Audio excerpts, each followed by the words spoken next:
নতুন একটা লাইফস্টাইল ব্লগে তোমাদের সবাইকে জানাই অনেক অনেক স্বাগত। তো এই দিনটা ছিল বং পিৎজাতে যেদিন আমরা খেতে যাই তারই একটা ক্লিপ। এবং আমি একটা শর্ট ভিডিওতে বলেছিলাম বং পিৎজাতে খেতে গিয়ে ওভারঅল এক্সপিরিয়েন্স ভীষণই ভালো ছিল। আর সবথেকে ইনোভেটিভ যে আইডিয়াটা আমার লেগেছে সেটা হচ্ছে এই যে ট্রেনের একটা সিন মতো বা একটা সিস্টেম মতো ওরা ক্রিয়েট করেছে, ওখান থেকে এসে খাবার দাবার আসে। তারপর অ্যাজ ইউজুয়াল গাড়ি একটু সার্ভিসিং করি, দেন আমি চলে যাই ডিরেক্টলি জিমে। আর জিমে গিয়ে লেগ প্রেস যেদিন হয়, আমার না আগের লেগের ডেতে অতটা কষ্ট হতো না, মেবি ওয়েট অতটা নিতাম না বা সেটা আমার জন্য সাফিসিয়েন্ট ছিল তাই। বাট ইদানিংকালে এতটাই প্রবলেম হয় লেগ ডে করে, মানে আমি কি বলবো, আমি ঘুরতে গিয়েছিলাম মাঝে, তোমাদেরকে আমি শর্ট একটা নোটিস দিয়েছি, তার একদিন আগে মানে তার আগের দিন 4:50 ট্রেন ছিল, আমি তার আগের দিন 90 থেকে 100 কিলো দিয়ে লেগ মেরেছি, মানে অস্বাভাবিক ব্যাপার স্যাপার।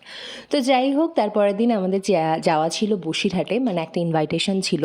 তো জাস্ট নর্মাল একটা বেস মেকআপ আমি ক্রিয়েট করেছি, মানে তেমন আইশ্যাডো বা আইলাইনার বগেরা কিছুই দিইনি, বাট বাইরে বেরোতে বেরোতে সেটা পুরো গেল। যাই হোক, তারপরের দিন আমি চলে গেছিলাম আমার স্টুডেন্টদের সাথে। হ্যাঁ, এইটা একটা গল্প তোমাদের সাথে শেয়ার করার আছে। আমার কাছে সব স্টুডেন্টই সমান, সবার এক একটা মানে কি বলবো, সবার এক একটা ফেজ আমার কাছে আমার লাইফের এক একটা পার্টের মতো, একটা অংশের মতো। মানে আমি সবাইকে সেরকমভাবে নিজের মতো করে, নিজের মানে চাইল্ডের মতো করে পড়ানোর চেষ্টা করি, বলবো না আমি পড়াই। তো যখনই ওদের থেকে ডিট্যাচ হয়ে যেতে হয় তো তখন ভীষণ খারাপ লাগে। সেটা হতে পারে যে কোনো কারণে, আমার দিক থেকে মাঝে মাঝে হয়, আমি সময় দিতে পারি না বলে হয়, বা এমন কোনো রিজন থাকে যেখান থেকে দাঁড়িয়ে কোনো একটা জায়গায় শিফট হয়ে যেতে হচ্ছে, বা যে কোনো এনি আদার রিজনস। তো সেটা অনেকটা একটা খারাপ লাগা জায়গা ক্রিয়েট করে, গার্ডিয়ানদের সাথে হোক বা আমার স্টুডেন্টদের সাথে হোক। কারণ আমি সেই সফট কর্নারে তাদেরকে বসিয়ে রাখি এবং তারাও কোথাও না কোথাও গিয়ে সেই জিনিসটা আমার সাথে করে থাকে। তো আমারই একটা স্টুডেন্ট, আমি গর্বের সাথে বলছি এই জিনিসটা, দার্জিলিংয়ের একটা স্বনামধন্য স্কুলে ও খুব ভালোভাবে ইন্টারভিউ দিয়ে চান্স পেয়েছে এবং ও সেখানে শিফট হয়ে গেছে। তো আমি ভাবলাম যে না, চলো ও যাওয়ার আগে ওকে একটা ট্রিট দেওয়া যাক। তো ডেফিনেটলি আমি শুধুমাত্র ওকে তো দেবো না, আমার বাকি যারা স্টুডেন্ট আছে ওদেরকেও নিয়ে গেছি। এবং এই পুতুলটা হচ্ছে ওরই বোন, ওরও টিচার আমাদের সাথে গেছে, সে আমারও সুইট একটা বোন। যাই হোক, আমার যারা বাকি স্টুডেন্টরা ছোটো, যেহেতু অনেকটাই ছোটো তাই ওদেরকে নিয়ে যাওয়া পসিবল না, ওদের ট্রিটটা বাকি আছে ফ্রম মি। আমি ওটা অবভিয়াসলি ওদেরকে যখন দেবো তোমাদের সাথে আবারও শেয়ার করব। তো গিয়ে অনেক কিছু মজাতে মজাতে অর্ডার করে দিয়েছি, কিন্তু ওদের খাওয়ার মিনিমাম ক্যাপাসিটি ছিল না। কারণ লিটারেলি প্রথমে যখন অতটা অর্ডার করছিলাম আমাদের মনে হচ্ছিলো কম হবে না তো, বা ঠিকঠাক হবে তো, বাট ওদের অবস্থা প্রচণ্ড খারাপ হয়ে গেছিলো। অর্ধেক না, মানে হাফেরও কম খেয়ে ওরা টাইট হয়ে গেছে। অ্যান্ড ওদের অবস্থা বা এক্সপ্রেশন দেখলে তোমরা এটা বুঝতেই পারছো।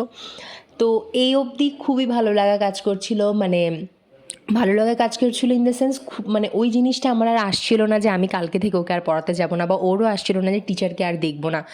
বাট যখন আমি লাস্ট টাইম ওদের বাড়িতে যাই, মানে আমি ওকে দিয়ে আসি, আন্টি আমাকে একটু ডাকে, আমি আমার চোখের কান্না কন্ট্রোল করতে পারিনি, ও পারিনি, ওর মাও পারিনি, অ্যান্ড আমি জাস্ট পেছনে ফিরে ওদিকে আর তাকাইনি। সো ওর অনেক অনেক অনেক অনেক ভালো একটা ভবিষ্যৎ আমি কামনা করছি, অনেক ভালো ফিউচার হোক ওর জন্য। তারপর ছিল সানডে, আমাদের যেটা উইকলি মিটিং থাকে সেইটা অ্যাটেন্ড করার জন্য আমি চলে গেছিলাম স্টার মলে। কারণ সবসময় যেহেতু অফিসিয়াল এনভায়রনমেন্টে মিটিং পসিবল হয় না, সিনিয়র স্যারেরা সবসময় বলে থাকেন যে একটা কমন প্লেস চুজ করতে যেখানে সবাই ভিজিট করতে পারবে। তো সেদিনকেও অনেক বৃষ্টি হচ্ছিল, অনেক বৃষ্টির মধ্যে দিয়ে যাওয়া হয়েছিল। আমার গাড়িটাকেও সেকেন্ড টাইম সার্ভিসিং আমি সেদিনকে করলাম। অ্যান্ড এইটা একটা শর্ট ভিডিও, তোমরা এটা আমার ফেসবুক থেকে যারা আমাকে ফলো করো, মানে ফেসবুকে যারা ফলো করো আমার পেজে দেখেছো, আমি বৃষ্টি নিয়ে সুন্দর একটা মনের অনুভূতি তোমাদের সাথে শেয়ার করেছিলাম। সত্যি ওয়েদারটা মাঝে মাঝে এমন হয়ে যাচ্ছে দিন দিন, মানে বর্ষার এই সিজনটা না আমি খুব ভালোভাবে ফিল করেছি। প্রথমত অনেকটা বৃষ্টি হয়েছে, আর বৃষ্টি হওয়ার পর অনেক সময় দেখা গেছে ইদানিংকাল একটু গরম গরম লাগছে, অনেক সময় দেখা গেছে ওয়েদারটা এতটাই সুন্দর ছিল, না গরম লাগছে না সেরম ঠান্ডা লাগছে, মানে একদম মডারেট একটা টেম্পারেচার ছিল, যেটা সত্যি আরামদায়ক ছিল। তো সেইটাই একটা ভিডিও তোমাদের সাথে শেয়ার করেছি, তোমরা অনেকে যারা ফেসবুক থেকে আমাকে দেখো আমাকে এটা দেখেছো। তাও একটা ভিডিও আমি আমার শখের জিনিসগুলোকে কীভাবে আগলে রেখেছি সেটাও আমি আমার ফেসবুকে শেয়ার করেছি, তোমরা ফেসবুক থেকে গেলে বা আমার ফেসবুক পেজে গেলে এটা দেখতে পেয়ে যাবে। অ্যান্ড কথা বলি, এটাও সাডেন একটা কলিংয়ে আমাকে যেতে হয়, মানে আমি এটার জন্য একদমই প্রিপেয়ার ছিলাম না। সাডেন একটা কলিংয়ে আমাকে বেরিয়ে যেতে হয়, অ্যান্ড কোথায় গেছি সেটা তোমরা বুঝতে পারছো। আর যদি বুঝতে এখনও না পারো, বুঝে আমাকে এক্ষুনি কমেন্ট করো আমি কোথায় গেছি, এটা না বোঝার কোনো জায়গা না। সো যাওয়ার পরে আর এই যে ক্লিপটা দেখে তো বুঝে যাওয়ারই কথা।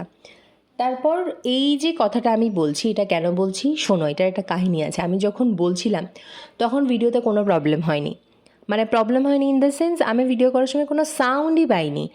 বাট যখন আমি ভিডিওটা মানে কমপ্লিট হওয়ার পর যখন আমি নিজে থেকে আমি নিজে থেকে ভিডিওটা চালাই, দেখি আমার ফোনে হোয়াটসঅ্যাপে কল করেছে, সেটার পুরো রিংটোনটা ভিডিওতে চলে এসেছে। তোমাদের কার কার সাথে ফোনের এই অদ্ভুত প্রবলেমগুলো হয় আমাকে একটু শেয়ার করবে তো। মানে ভাবো আমি ভিডিওটা করছি তখন কোনো কিছু বোঝা যায়নি, বোঝা কিন্তু যায়, এমনটা না যে যায় না, ডিরেক্ট কল আসলে তো ভিডিওই অফ হয়ে যায়। বাট তারপরে দেখলাম পুরো ভিডিওটা কমপ্লিট হলো, হোয়াটসঅ্যাপ কলিংটা তখন বোঝা গেল। তো আমি এটাই বলছিলাম যে একই জায়গায় বারবার করে যাওয়ার যে বিরক্তি ভাবটা সেটা কেমনটা লাগে। সকালে আমি যে রাস্তায় গেছি সেই রাস্তায় আমাকে আবার বিকেলেই যেতে হয়েছে।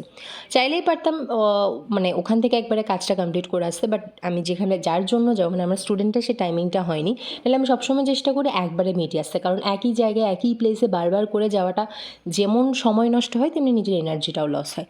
আর দেখো আমার স্টুডেন্টের কাজ নজর না পড়ুক, নজর না পড়ুক, নজর না পড়ুক, ওর এই পারফরমেন্সেসগুলো এত সুন্দর হয়, এটা ক্রেডিট শুধুমাত্র একা কারণ নেওয়ার কথা না, মানে ওর বেস্ট থেকে বেস্ট এফোর্ট ও সবসময় দেয়। শি লাভস হার স্টাডি, যেটা সব থেকে বেশি আমার ভালো লাগে।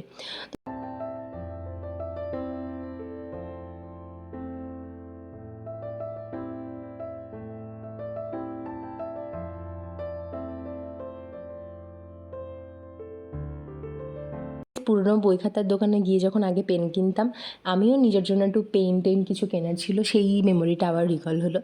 আর এই গাছটা আমার এত পছন্দ হয়েছে জিমের সামনে, তাই আমি একটা ক্লিপ নিয়ে নিলাম। হোয়াট এভার, এইটাই হচ্ছে সেই দিনটা। আমি তোমাদেরকে বলেছিলাম ঘুরতে যাওয়ার আগে আমি লেগ প্রেস মিলে যাই 90 থেকে 100 কিলোর, and just have a look. আর আমি সব রেডি রেডি করছিলাম।